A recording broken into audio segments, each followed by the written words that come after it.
राजधानी संग्रामी सेवा संघर प्रतिष्ठा दिवस पालित भुवनेश्वर स्थित बुद्ध मंदिर प्रेक्षालय राजधानी संग्रामी सेवा संघर नवम वार्षिक प्रतिष्ठा दिवस पालित हो जाइछि। वरिष्ठ सांबादिक प्रदोष पट्टनायक सभापतित्व में अनुष्ठित संबर्धना सभा मुख्य अतिथि भाव राज्य स्वास्थ्य भरोसा समितिर लोकसंपर्क अधिकारी डॉक्टर उमाकांत महापात्र, मुख्य वक्ता भाव बीजेपी नेता जगन्नाथ प्रधान, सम्मानित अतिथि भाव वरिष्ठ सांबादिक गिरिजा शंकर दास, कॉर्पोरेटर अमरेश्वर जेना, महिला उद्योगी सृष्टि सोमेन, समाज सेविका वंदना हरिचंदन, कंठशिल्पी जयश्री धड़ प्रमुख जोग देइथिले। संग्रामी सेवा संघर प्रतिष्ठाता समाजसेवी बापू ओझा मंच संयोजना करथिले। यही अवसर में समाज मंगल हुंडी संगृहित 35,000 कोटी टंका अर्थराशि को भुवनेश्वर कल्पना अंचल कर्कट पीड़िता स्वालेहा अंजुम को प्रदान करा जाइथिला। कार्यक्रम परिचालन में संगठन सभापति धीरेन्द्र शंकर दास, उपसभापति डेजी शतपथी, तन्मय सामंतराय, सत्यव्रत जेना, देवव्रत मैका, पाचुर्जिया दास, प्रताप साहू प्रमुख सहयोग करथिले।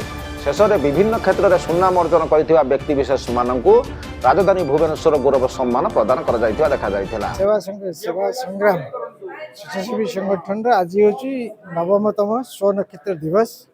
आपण मैंने जानती स्वेच्छासेवी माने जो माने कि केवल दरदी नुहति से माने संवेदनशील भी अन्यर असुविधा कष्ट हुए आज से सब संवेदनशील हमें।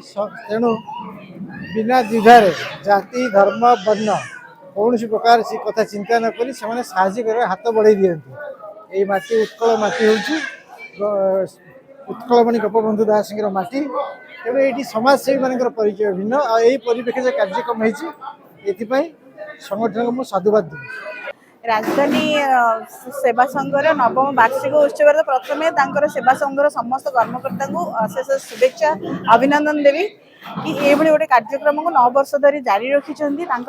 प्रमुख जो कार्यक्रम थिला आज 35,000 कोटी टंका दिगला समाज मंगल हुंडी हुंडीदारण कार्यक्रम जी कि कर्कट पीड़िता उनको दि जाए। प्रति वर्ष पाखापाखि 10 ରୁ 15टी हुंडीदान कार्यक्रम हुए। आनुष्ठानिक भाव बापू ओझा जे कि नारायण चंद्र ओझा यही अनुष्ठान जी सभापति तांकर यही कार्यक्रम को आमे माने समस्ते अप्रिशिएट करके प्रोग्राम को आसू प्रथम तो बहुत बहुत धन्यवाद देवी। ये गोटे चिंतन से चिंता करि पारले। Thank you. भल खबर न्यूज 24 भुवनेश्वर।